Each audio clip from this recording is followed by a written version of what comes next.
Good morning students. आज हम पढ़ेंगे राजस्थान के भौतिक प्रदेश। राजस्थान के भौतिक जो प्रदेश हैं, अगर उनको धरातलीय लक्षणों के आधार पर देखा जाए तो 4 भागों में विभाजित किया जाता है।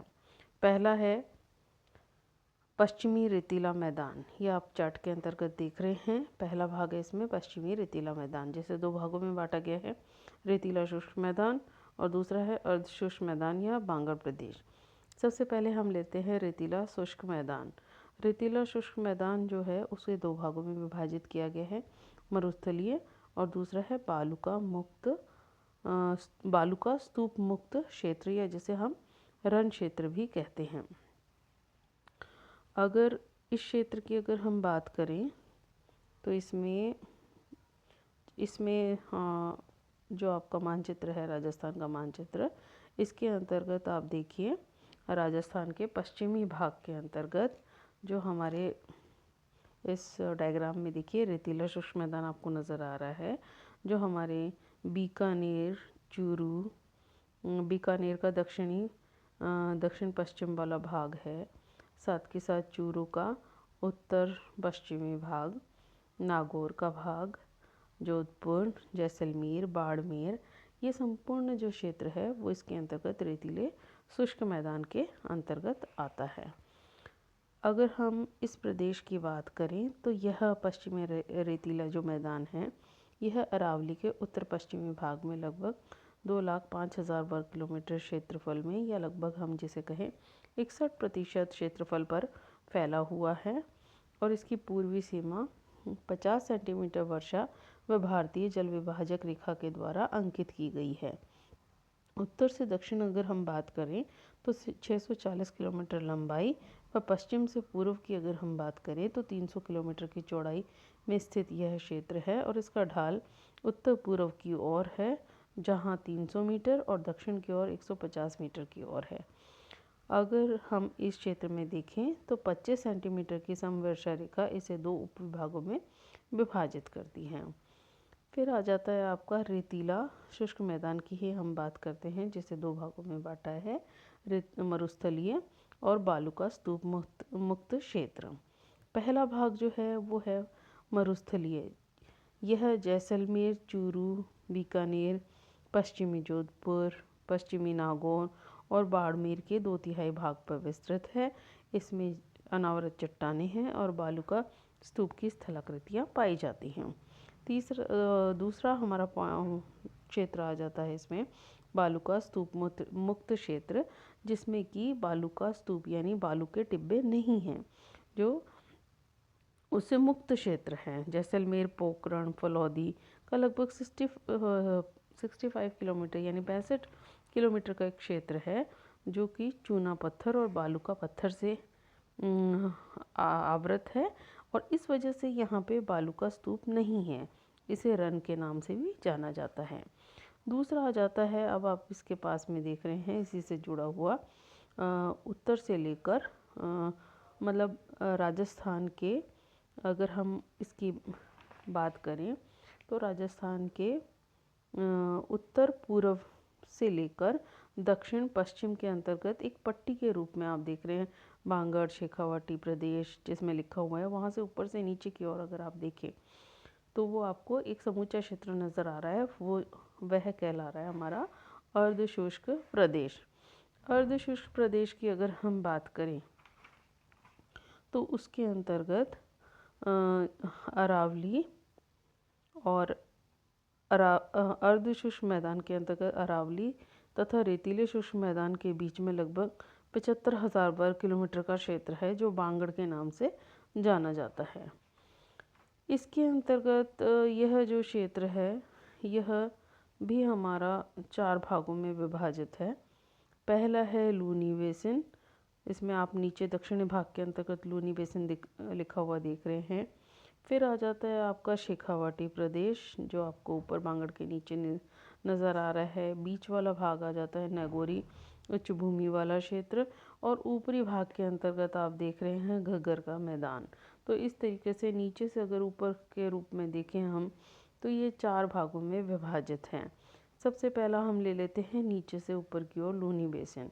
लूनी अप्पा क्षेत्र का लगभग 35,000 वर्ग किलोमीटर क्षेत्रफल है, जिसमें कि विभिन्न भू आकृतियाँ जलीय और शुष्क अपरदन के परिणाम स्वरूप हैं, जहाँ पहाड़ियाँ तीव्र ढालों वाली हैं और बालू के टिब्बे और कांपयुक्त मैदान हैं।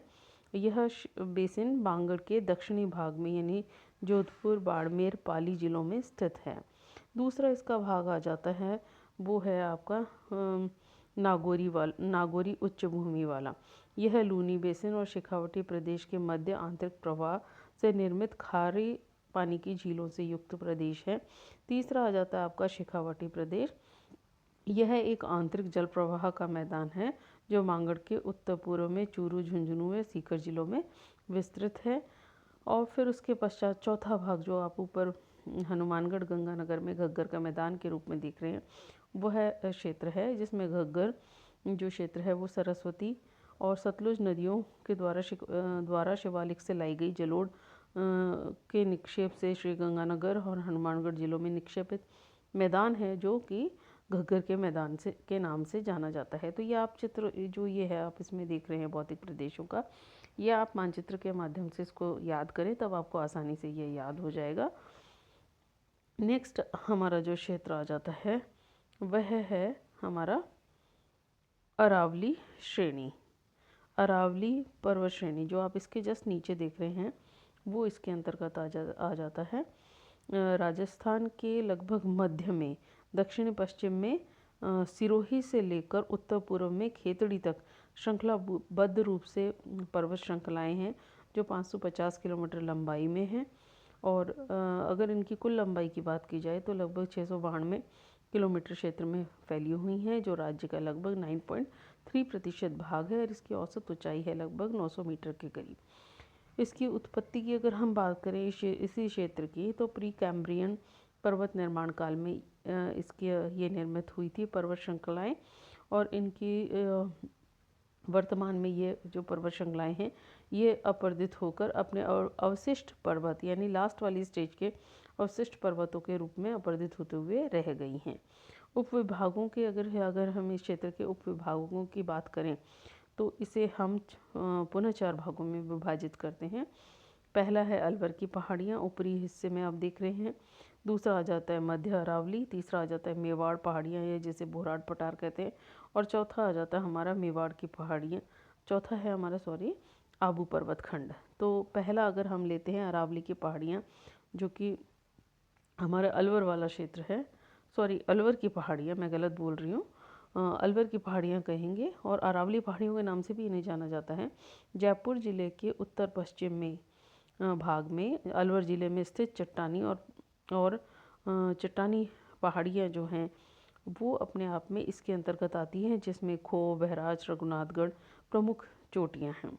दूसरा भाग आ जाता है इसका मध्य अरावली वाला क्षेत्र, जिसके अंतर्गत की अजमेर, जयपुर, टोंक जिले में स्थित अरावली पर्वतीय क्षेत्र है। इसमें कुछ भाग शेखावटी का भी आ जाता है मेरवाड़ा पहाड़ियों के बीच में। ये मध्य अरावली के 2 उपविभाग के रूप में हैं। तीसरा आ जाता है मेवाड़ पहाड़ियाँ, जो आपका उदयपुर और डूंगरपुर के जिलों के मध्य है, जहाँ पे जरगा, गोगुंदा, सायरा प्रमुख चोटियाँ हैं। फिर नेक्स्ट चौथा भाग आता है हमारा आबू पर्वत खंड के रूप में। आबू पर्वत खंड के अंतर्गत अरावली पर्वत श्रृंखला के दक्षिण पश्चिम में सिरोही जिले में पहाड़ियाँ जो हैं वो एक गुच्छ के रूप में यहाँ पे विस्तृत हैं और इनकी औसत ऊंचाई लगभग 1200 मीटर के करीब है। यहाँ पे प्रमुख पर्वत श्रृंखलाएँ प्रमुख पर्वत शिखर हैं, जिसमें गुरु शिखर 1722 मीटर, शेर 1597 मीटर और अचलगढ़ 1380 मीटर आदि प्रमुख पर्वत शिखर हैं जो इसी क्षेत्र के अंतर्गत हैं। तीसरा आ जाता है आपका इसमें पूर्वी मैदान। पूर्वी मैदान के अगर हम बात करें, आप इससे पहले मैंने आप लोगों को बताया था, ये देखिए आप इसमें पूर्वी मैदान जो कि बनास बेसिन, फिर चंबल बेसिन और 56 और मध्य माही बेसिन के रूप में है, ये आप इसमें देख रहे हैं। पूर्वी मैदान की अगर हम बात करें तो अरावली पर्वत श्रृंखला के उत्तर पूर्व में तथा दक्षिण पूर्वी भागों में राज्य का लगभग 23.3% भाग पर यह भाग विस्तृत है। और इसका जो ढाल है वो दक्षिण पश्चिम से उत्तर पूर्व की ओर है, जहाँ चंबल, बनास, माही नदियों के जलोढ़ मैदान निर्मित हैं। इन जो मैदान हैं इन्हें भी 3 भागों में विभाजित किया गया है। पहला है चंबल बेसिन, दूसरा है बनास बेसिन और तीसरा है मध्य माही या छप्पन का मैदान। पहला अगर हम ले लेते हैं चंबल बेसिन वाला, इस घाटी में पहाड़ियों और पठारों के बीच निर्मित नवीन कापीय जमाव पाए जाते हैं। इसमें बाढ़ के मैदान, नदी कगार, बीहड़, अंतर सरिता स्थलाकृतियाँ आदि पाई जाती हैं।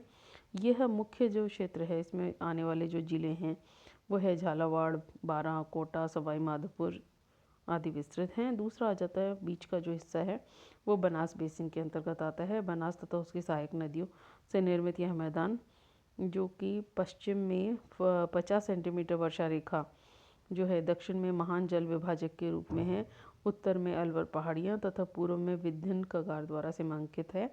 यह बेसिन जयपुर, भीलवाड़ा, दौसा, करौली, अजमेर, टोंक जिलों में विस्तृत है।